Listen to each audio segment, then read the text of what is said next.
He has water. He has it. He has water. It's not very clean, but he has it. We're not animals. We don't want to abuse our dogs. Also, we're watching Halo stuff because we like it in this house.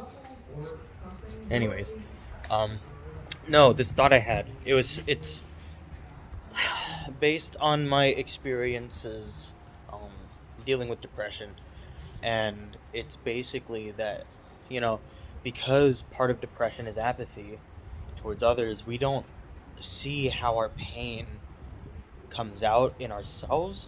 Because if we can't endeavor to understand others, we will not be able to understand ourselves. And I do think that's true. Um, and so, like, uh, I want to turn my phone around because, anyways, audio stuff. Anyways, so we are, like,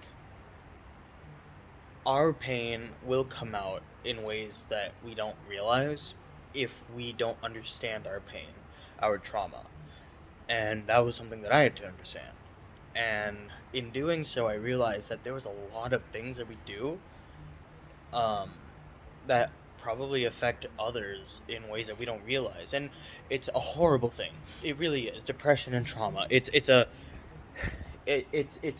tragic thing because it can turn people who are just trying to help into abusers, into monsters, and they didn't ask for that, and that's not their fault, and it's horrible, but it does happen, and it's important that we, understand. I say it's important. I'm just some dude who's saying it's important, but I believe myself, which is my trauma is such that me being able to believe in myself is quite significant. So I I believe in myself. I believe in the me that believes in myself. Uh, as Kamina would say. Anyways, yeah. So our trauma comes out in ways that we don't realize, and one thing I realized is that that's true for dogs. I think especially for dogs, because and I think you know a good hi puppy. Hi. He's looking at me. A good way to know, I think, or at least this was true for me. And so I'm not a therapist or a psychiatrist or anyone with any authority. I'm just a dude. But what really helped me, like, I guess, know that I was on the right path is I was finally able to start understanding these dogs. And it took work. It takes work, but when you really stop and you just watch and observe, and I think part of this for me was like letting myself get into positions, um, like I mean, like literally, like on the ground. I would get down on the ground with them, and I'd like not sleep with them, but well, I mean, kind of. I'd pretend to sleep with them because Thor. So my two dogs, Jack and Thor. Um, which funny that they're named that way because Jack is a much bigger one and Thor is a scrawny one. And Thor is very scared of thunder, which is hilarious. He was a street dog, so I don't blame him. It would scare me too. But like, yeah, what one thing that I realized is that being able to understand these dogs, that was not something I was able to do when I was, so caught up in my own. I say caught up in my own sauce. But I realized that once me getting out of that was going to come out naturally. Like me doing better comes out in the real world whether or not I want it to. And for me, I'm glad because that means I don't have to try. Because my whole thing is like I want to make people smile. I want to make people laugh. I do. I'm a performer at heart. I mean, I'm many things at heart. I think a scientist and an artist are like my two equally, and I do maintain that they're equal parts of me. Anyways, this is a weird video. This is just me kind of talking. This is my totally my artist side. It's just like I just want to sit and make a video. Anyways, yeah. So I realized that like trauma, it comes out. It doesn't matter what you do. It comes out, and it's important to understand it because no one's going to be perfect. And it's horrible to expect perfection. I actually, I used to hate myself so much because I was not perfect. And it's weird to say that. Like, that sounds like inhuman to say almost, but like when I really think about it, that's what I was doing. And I never was like, I'm not perfect, I hate myself. No, it was never like that. It was just like I couldn't do things. And a lot of that was ADHD. A lot of it was just I'm human. And it's okay to be human. It's okay to be human. And it's okay to have flaws, to not be able to do anything. Well, it's not okay to not be able to do anything, but it's okay if that's where you're at. And it's okay to, just exist like that for a bit. You don't have to always be trying. As long as you plan on trying later, and it's not just like a I'm not trying now, I will try. As long as you have like an actual plan, because that's one thing, especially with ADHD, I've heard, and it rings true for me, is like you have two modes of time. You have now time and then later time. there's no there's no like sense of like an hour. It's just now, do now or do later. And so as long as you make, if you have like ADHD, as long as you make that plan of doing it later, like you don't just set, in your head be like I'll do it later. You have to actually like make that plan. Like tomorrow I will like, but not even just like mentally say tomorrow. Like literally on your calendar, mark a day to start trying, and then mark a day. It's okay if you only try for 5 minutes. That's okay. Like, I hate this idea that there is no try. There is only try. Like, Yoda is wrong. He says do or do not. There is no try. In my opinion, there is only try. And doing and not doing are consequences of the trying. There is never, you don't just do something. We're not gods. We don't just wish something to be. We're humans. We have to work towards it. If we want to move a mountain, we gotta move that goddamn mountain. It's not moved if we don't do anything. And that's the thing that I had to learn, is life does not just get better.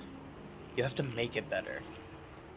But if you try, you might surprise yourself because it can get better. And I never realized that. I didn't think it could. Cause I tried all the. Yeah, I'm taking SSRIs right now. I'm taking Zoloft. Didn't do anything for me. Like again, I'm not a therapist. I'm not a psychiatrist. I don't want anyone. In fact, going and getting therapy, going and getting help was what changed my life. So don't take this the wrong way. Don't take this as me saying don't get help. No, go get help. That is what will help you. Go get help if you want to get help. I mean, it sounds stupid, but like seriously, it's okay. I thought it'd be a whole ordeal. I thought it'd be like going to the doctor. It really isn't, for me at least. Like we did it, at least for therapy. I did it all telehealth. I never once saw my therapist in person, and that worked really well for me actually. I understand it won't work for everyone, and that's okay. Everyone's different. Um, like for me, I'm very cerebral, very mental. Like so, telehealth worked fine, but some people are very, you know, they use their bodies to communicate a lot. I think I do too, but like I know how to communicate without using my body as well. Some people may not have that luxury, so it's like, yeah, find what works for you, but do find what works for you because there's something that will work for everyone, and that's the thing that I hate most about this world is that it teaches us that there are some people that just aren't, they just don't work good, and that's horrible, and it's atrocious. It really is atrocious that is a cultural like theme. I'm a writer at heart, so I think of it like that. It's like it is atrocious because given the right spot, anyone can thrive. I think of people as tools. Everyone. We're all biological machines. I talk about carriers of intelligence. That's because I don't think of us as any different than computers. Like we are computers, just biological computers. What are emotions? Emotions are just one way for us to talk to each other. And what I mean by that is we get emotional. Hi, Thor. Hi. Look at this dog. Look at him. Oh my god, look at him. Hi, Pop. But if you're like just now, that all those emotions have a purpose. If I didn't feel those emotions right now of just absolutely adoring this dog, I wouldn't have much of a reason to want to keep him around. Which, to someone who doesn't adore this dog, would be like, yeah, welcome to the club. But in my opinion, there's use for this dog. This dog helps keep me safe. This dog, you know, um, helps, like, well, this dog in particular doesn't help a lot. He's kind of a useless dog, but uh, he helps. He's like a guard dog. That's where he's most useful, I would say. And I mean, also his use. If you want to say this, his use is it makes us very happy. Him being here, him being himself, makes us happy. Just by existing, these dogs make us happy, and that's reason enough for us to keep them alive, to keep them happy, and that's called love. And it's interesting that we have this emotion, that we want to keep creatures alive for no reason other than we like them. That tells me that humanity is not necessarily a destructive race. I disagree with this notion that we are inherently good and bad. I think actually we're mostly good. And I think few of us, I do think some people are born. I don't think this is a hard set rule. I think there's a exception to every rule, and people are no different. So in that sense, yeah, sure, we are both good and bad. Um, that boy, yo, you're eating charcoal. I don't know if I should let him eat charcoal. This is a problem with dogs. I don't know if I should let him like eat stuff or not eat stuff because I don't know, like if it's a biological process that because obviously dogs are gonna be much more in tune with their bodies than like I am, and so like if they feel the need to eat something, they might need to eat that thing. But also, I know I feel the need to eat stuff all the time, and I mean that's why I'm fat. So like I don't know. So yeah, I don't know what I should and shouldn't let him eat, but I'm trying to keep a watchful eye and an open mind as well. Anyways, yeah. So love, this idea of love.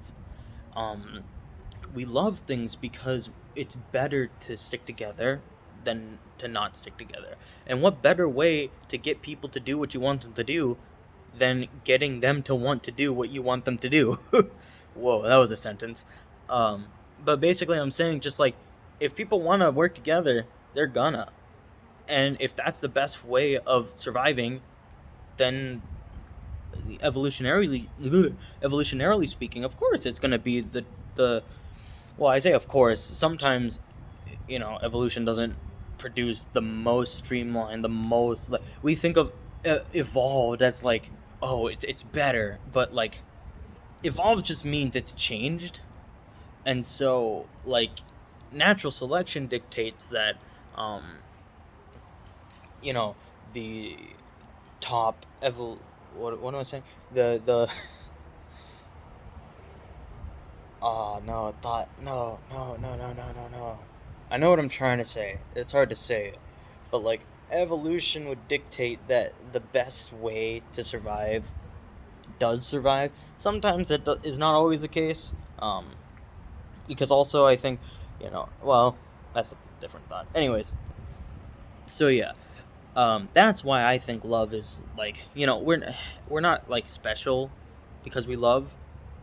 We just are very intelligent, and actually it's in I'm thinking about intelligence as removed from biology, and so it's it's like and any I don't know if anyone else is talking about this, um but I think about intelligence as like, yeah, like removed from biology, removed from all these things, but inherently enslaved to them. So like our intelligence is maybe not enslaved, but well, kind of. We are influenced by our biology.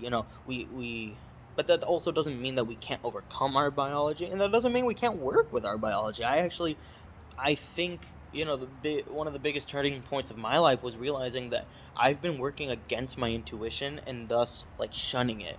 But if I heal that intuition, because trauma, it harms your intuition. You can logically and actually, if it's severe enough, it will harm your ability to think as well. You won't be able to think clearly, and this is something that I constantly have to deal with, is my trauma constantly creeping in ways that I didn't like.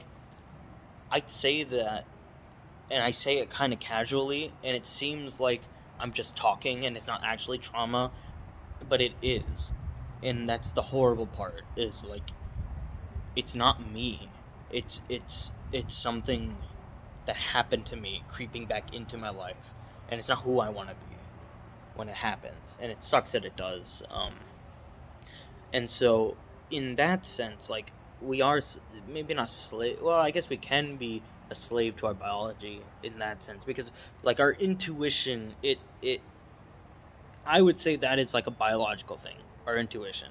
I don't think like it's a form of processing. It's emotional processing, which is, I don't see a computer having a need other than to interact with us. But a computer is not going to have a need to have like emotional processing. It's going to have a totally different, you know I say this a lot. I think computers will have different emotions than we will. Like, they'll have emotions that we can't even understand. Well, I don't know, because like I'm saying, emotions are inherently based on function. They always are, and it's nice that we have them. And I'm not saying, I don't say this as from like a pessimistic point of view. I actually say this while simultaneously, like, understanding and having immense wonder. And I don't know, like, I think the world is beautiful, and I think we are beautiful creatures. I do. I think we're ugly sometimes, but we can be beautiful. And I don't think that, you know oh, I think I lost my point a little bit. God, I hate when I do that. I think what I'm trying to say is, I don't think we have to be slaves to our biology, slaves to our trauma. And I think that, our intuition is something not to be thought of as like some silly little, like, primitive thing. I think it's a form of abstract thinking that will make us. It's like the quintessential aspect of our pattern seeking brains. It's like, we co-opt. I think our frontal lobe is like co-opting um, our ability to feel, and it's like turning that into, I don't know, like, logical processing. I don't know if that's true. I think, yeah, I don't know. I may have just been talking there. I don't know if that's, well, I do think that's kind of true. That might have some basis in reality. Really, I think that there are two forms of processing. There's logical processing and emotional processing. And I think if you, and again, I'm not a psychiatrist. I'm not a therapist. This is just what I can understand. Um, and yeah, so there's logical and emotional processing. They're two different things. You can have very highly developed, sophisticated logical processing and have completely neglected your emotional processing. And I think some of the greatest minds, I think they like dissected Einstein's brain or whatever, and he's like, he had a normal brain. He had maybe some more folds, but like, his brain wasn't totally different than ours. He probably just learned how to use his emotional processing and his logical processing in tandem. And I think that's significant. And I think that it brings, and me doing this, coming to that realization, and thinking about, like, my emotional processing. I think, I coming to terms with my trauma allowed me to come to term, or to, like, tap into that emotional processing that I'm talking about. And I talk about it. I say emotional processing. I'm talking about intuition. That's what I mean when I say emotional processing. I'm always saying intuition. The things we feel, the things that, we can. And I think that, if you develop that enough, like a detective, will often, you see this in like movies, like they'll go and they're like, nah, something doesn't feel right. It's because they built up that intuition. It's emotional processing. It's They're thinking. Well, I guess they're not really thinking, they're feeling, but that's valid. And there's I took a forensics class in high school, and they talked about how, like, eyewitness accounts are like bogus. Not bogus, but like you can't use them. And in my opinion, I actually think that's short-sighted. I think you can't, and I actually think that they have this. What I'm about to say, I think they have this perspective as well. That's why they still take eyewitness accounts and not just ignore them. But you can glean useful information from eyewitness accounts as long as you know how they might be biased. And that's the thing about bias, is that it's not, in science, we if a data point, because I've taken, like, I'm comfortable with saying that I'm a scientist. I was a student, but I did run experiments. I did. They were like desktop experiments. They weren't. I wasn't doing anything significant, but I have an understanding of science. And I'm comfortable in saying that. And so in science, when we take measurements, we have to weigh them. We have to decide how important we want to, you know, we have to say, hey, this measurement is like, it's it was flawed in this way because, we didn't do this right or whatever. But you still use that data point. Just because your data is not the best doesn't mean you can't use that data. You just need to be smart about it. And so that's the thing, is like, I was thinking about that, and I also think about my heritage as, I like I said, I'm from Texas. I'm also my dad is from Pakistan, so I'm half Pakistani, half Texan, and that's an interesting combination because it means a lot of cultural, like, because you have a very strong identity as a Pakistani, but then as a Texan, you have also a very strong identity, and so naturally, cultural conflicts are gonna come about. And oh no, no, no, no, this tied in. Damn it, it tied in. Ah, I forgot what I was talking about. Um, balls. I hate when I do that. Um, let's see. Hi, Jack. Hi. Hi, puppy. Hi. Who's a good boy? Who's a good boy? Who's a good boy? I was talking about, what was I talking about? I was talking about why we love, right? That's like the whole point of this. Everything I talk about always like comes around. That's the weird thing, is I know it seems like I'm some crazy person just talking in circles, which is true, but like it's a good kind of crazy. It's the kind of crazy that, again, this is me tooting my own horn, but like I think it's the kind of crazy that changes the world, in my opinion, because I can't stop thinking about this. It's all I think about. And so I don't know. I'm wondering if anyone else thinks about it, But anyways, I was talking about identity, maybe, because as a Texan and a Pakistani, you have a strong identity. I don't remember. I know I was talking about love, so I'll just talk about that. There is a reason why we love, and it's all based on function. And I think hate is also based on function, because we only hate because, I mean, it depends. There are a few reasons, but at its core, it's because we're scared. We're scared of losing the things we love, and maybe that's informed by, trauma that tells us before we have lost the things that we love.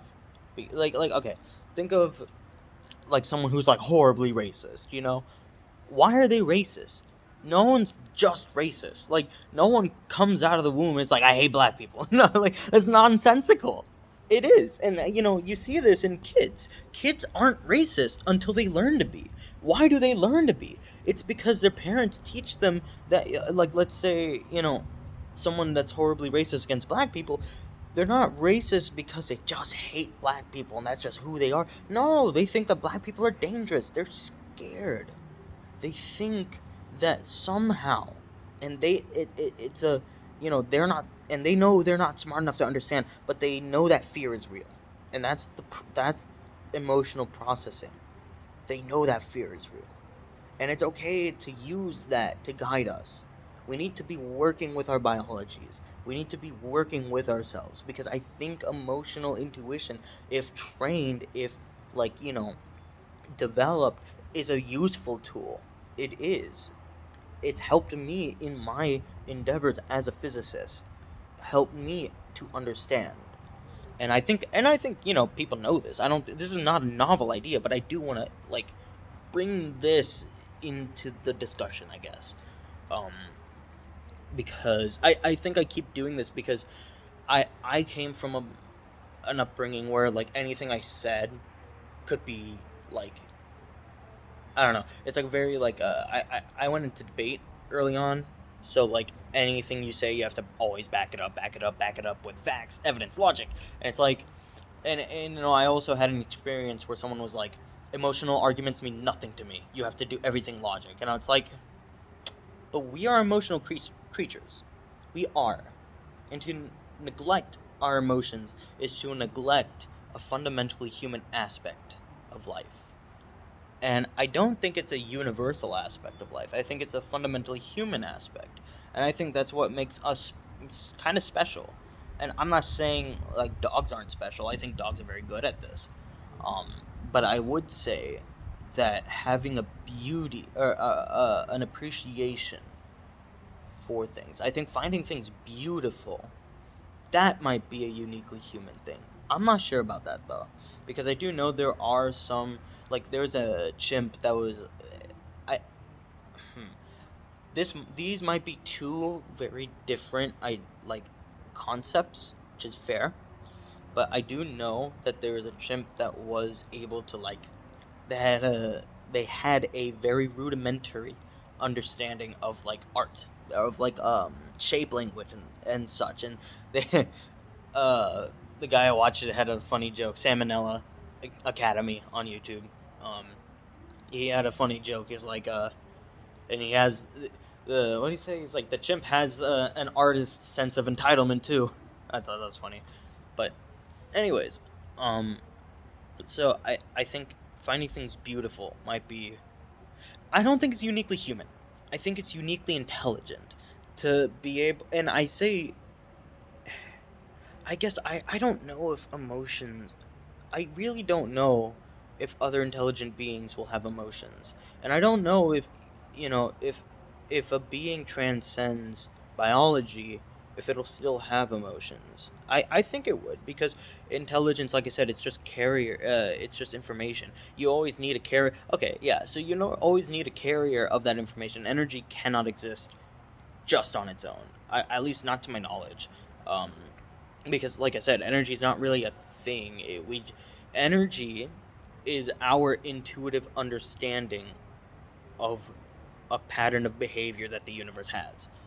That's why I emphasize so greatly that our intuition is perfect for understanding the universe. It is. We are pattern seekers. That doesn't mean that we are biased. Well, I guess, yeah, that doesn't mean that the universe is inherently, uh, like, based on a pattern.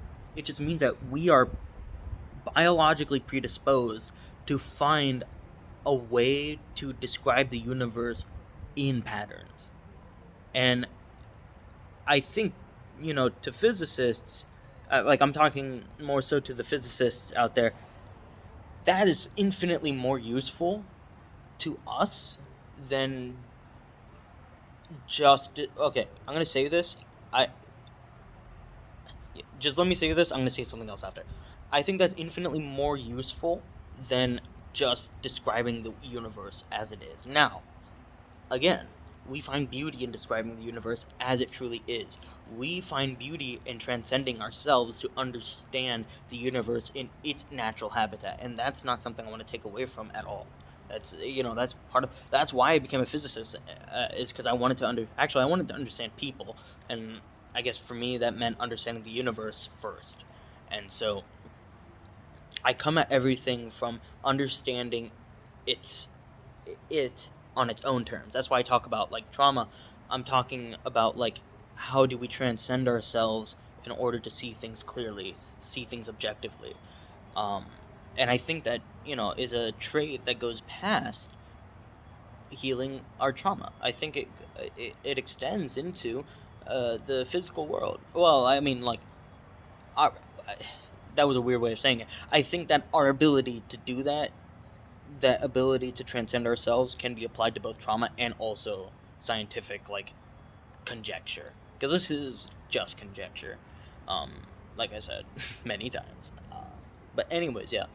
So I emphasize this meeting people on their terms because that's what we do with the world. We have to understand. I think understanding science and like understand how humble you must be as a real scientist, understanding that can help you understand people or how to talk to people. It did for me because you don't talk to the universe, right? Like you don't. You have to even to fundamentally because actually in okay, I'm having a lot of thoughts at once. So you don't talk to the universe. Maybe we could with this idea that I had, about the universe is probably aware with itself.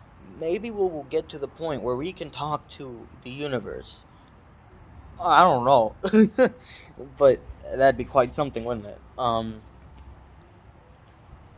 shoot, I forgot. Oh yeah. So like, but like think about it this way. In order to talk to the universe, oh, I dropped my phone. In order to talk to the universe, we would have to like we are okay.